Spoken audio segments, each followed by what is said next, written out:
दोस्तों, भोजन के बारे में मैं ऐसी चीज़ बता रहा हूँ कि जिससे आपको ये महसूस हो जाएगा कि हमारे जो भोजन करने की जो शैली है, वो कितनी गलत है और हमारे शरीर में इसके कितने दुष्प्रभाव है और कितने अच्छे प्रभाव है। एथन वॉकर ने अपनी आत्मकथा में ये लिखा है और उन्होंने अपने पूरे जीवन के निचोड़ में ये बताया है कि जितने लोग मरते हैं उसमें ज़्यादा संख्या भोजन करने वालों की होती है और कम संख्या भूखे रहने वालों की होती है। दोस्तों, आपने ये सही सुना है। अगर कोई व्यक्ति 3 महीने तक अगर भूखा रहता है तो उसकी कम संभावना है कि वो मरे, मगर कोई 3 महीने तक अति भोजन करता है तो उसकी संभावना ज़्यादा है कि वह मरेगा। तो और इसका एक उदाहरण भी है। न्यू कुवैत नाम का एक बादशाह था। उसने अपने घर पे ही 2 डॉक्टर रख रखे थे, जिस डॉक्टर से यह काम करवाता था कि वो जितना भी खाना खाता था, वो जितना भी भोजन करता था, वो डॉक्टर उसे गोली दवाई दे के उसे वोमिटिंग करवाते थे।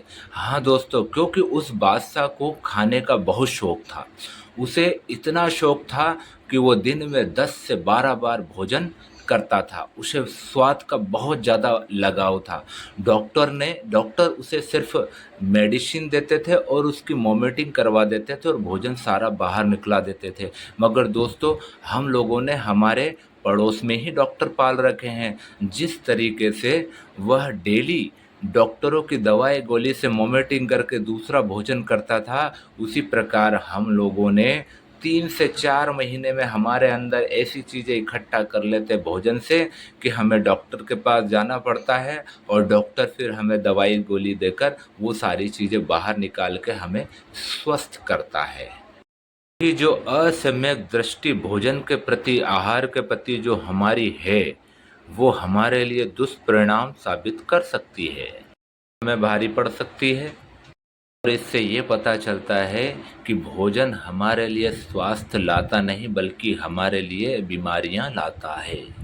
कई डॉक्टरों का यही निष्कर्ष है कि भोजन हमें बिना जानकारी के खाना और हमें क्या खाना और क्या ना खाना, इसकी जानकारी ना होने के कारण भी हमें कई रोग शरीर में हो जाते हैं।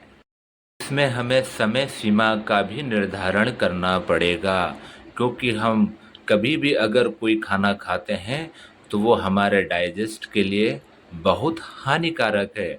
और दोस्तों, सबसे अहम बात है कि जो हम भोजन कर रहे हैं वो किस भाव से कर रहे हैं।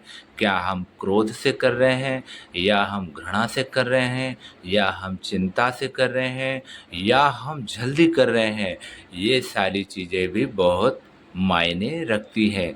तो इन सारी चीज़ों को ध्यान में रखते हुए सम्यक आहार, सम्यक व्यायाम एवं सम्यक निद्रा, ये सभी चीज़ें मिला के हमें एक स्वस्थ जीवन देती हैं।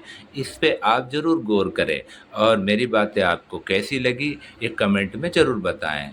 Thank you so much. आपका दिन शुभ हो।